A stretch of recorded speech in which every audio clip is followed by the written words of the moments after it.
Hey everybody, I'm back. Okay. Um, so let's see, where did I leave off? Oh yeah, Patsy found me. It was confirmed that she was my birth mom. I got to meet her November 1st, 2008 in person, and then let's see, I found out that I have three siblings younger than me, and then all of those three siblings do have children of their own as well. So I do have nieces and nephews. Um, let's see. You know, when you're first found, it is kind of like, it's exciting, it's scary, because you don't know what to expect. Because it's like, here, this woman found me that had me all those years ago. She never got to lay eyes on me when I was born. She never got to hold me. And she didn't name me. Basically, I was born and whisked away from her within moments after being born. No time to bond, no time to connect. Nothing of that nature. Then, the next 3 weeks of my life, I was taken care of by what they call a foster mom until you're adopted. I was born on June 23rd, and my parents got me on July 17th. So I was like 3 weeks old when they got me. When I first met Patsy, that's her name, Patsy. When I first met Patsy, I will say I was nervous. I already knew what she looked like because we exchanged photos and everything via email. And she'd sent some photos to me also through the mail. And basically she just was trying to find out about as much about me as she could, you know, like what my life was like, what my parents were like, if I was raised an only child, if I had brothers, sisters, etc., etc. So in the very beginning stages after you're found, you know, it's more or less just trying to find out about your lives, that, you know, what's happened and everything in this whole time frame. And I mean, 39 years had went by, so that's a long time. I mean, I was 39 years old when she found me. So basically she missed all my childhood, my teen years, everything. Me giving birth to my daughter. So just a lot that didn't get to take place.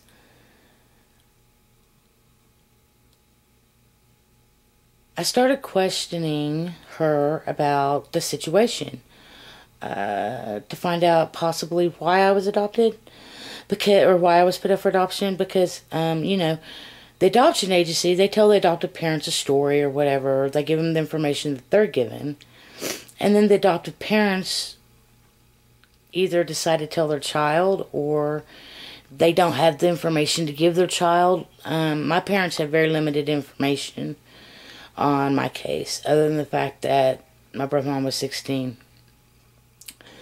They had a little bit of background information about the bloodline, as far as like something was brought up about the fact that my not my birth father, but her family, I guess it would have been my birth grandmother or grandfather, had heart issues or something like that. And then he was overweight. My mom always had this fear of me being overweight, probably because she knew that there was a possibility that obesity ran in the family, you know, genetically or whatever. But my birth mom, she wasn't fat. She was very thin.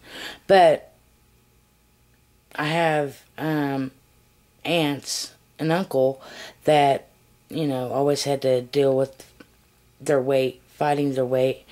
And I will say that I'm a spitting image of Patsy's dad's mother. That's who she said I reminded her of when she first seen a picture of me. She said that I reminded her of her grandmother. Her build, her statue, her build, her stature, her demeanor, I guess. And I do. I look like Patsy. I have brown eyes like Patsy. But at the same time, I look like my birth father as well. I guess I'm just going to go ahead and put it out there.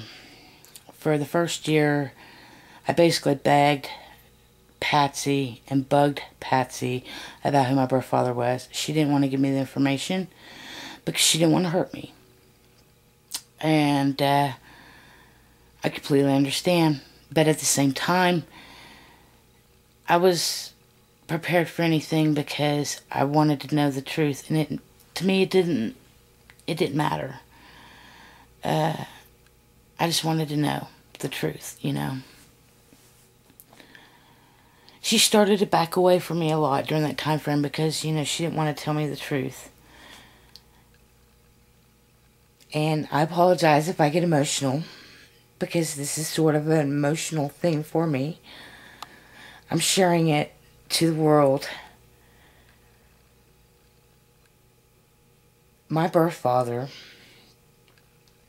was my grandfather. I am a product of a man that took advantage of his daughter from a very young age. Had his way with her. He was obsessed with her. And I don't know why. But she was his first daughter. And I am a product of that.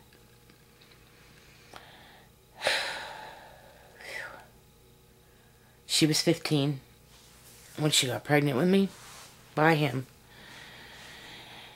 And from what I understand, as soon as he found out that she was pregnant, he immediately tried to get rid of the baby. He made her drink a concoction, I guess to try to make her go into miscarriage or something.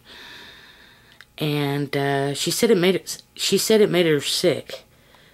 And she threw up, but that was it. Nothing else happened.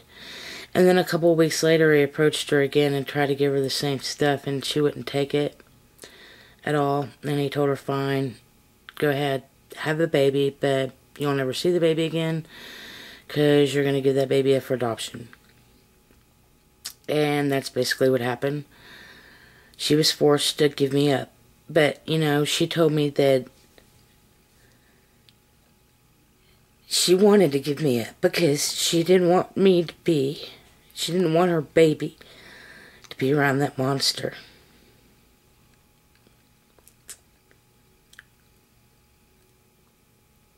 And it hurts me to know that she had to put up with that. And that basically the only reason I exist is because of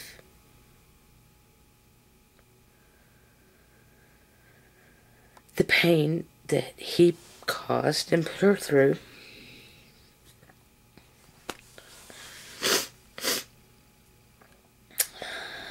You know, I think a lot of it, too, one reason why she wanted to find me was to make sure I was alright, you know?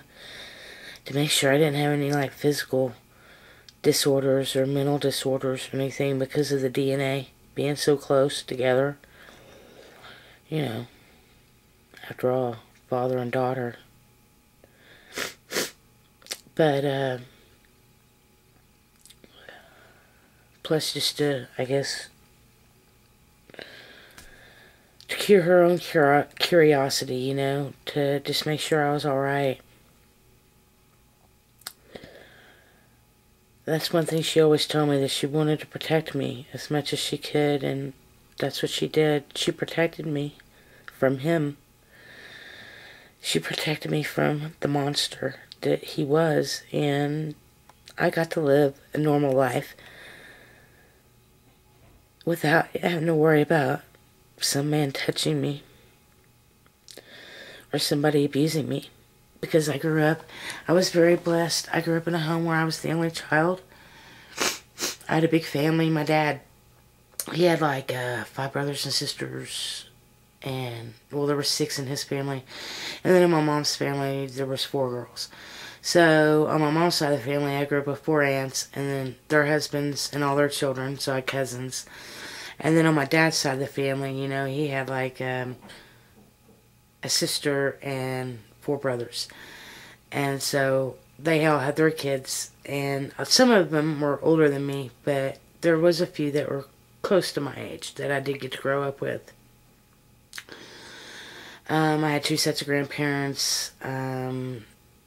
I can't say that I never felt that I didn't ever feel love from that family, because I did. You know, I was I was spoiled rotten. My grandparents loved me, my cousins, my aunts, my uncles, my mom, my dad. So I grew up in a nice, safe environment, and for that I'm very blessed. And on that note, I'm going to say thank you, Patsy, for the things that you chose to do for me, because even though we are mother and daughter and sisters as well, you pushed away your wants, your desires, and everything to protect me. And for that, thank you. Because there's no way I could ever repay you for that.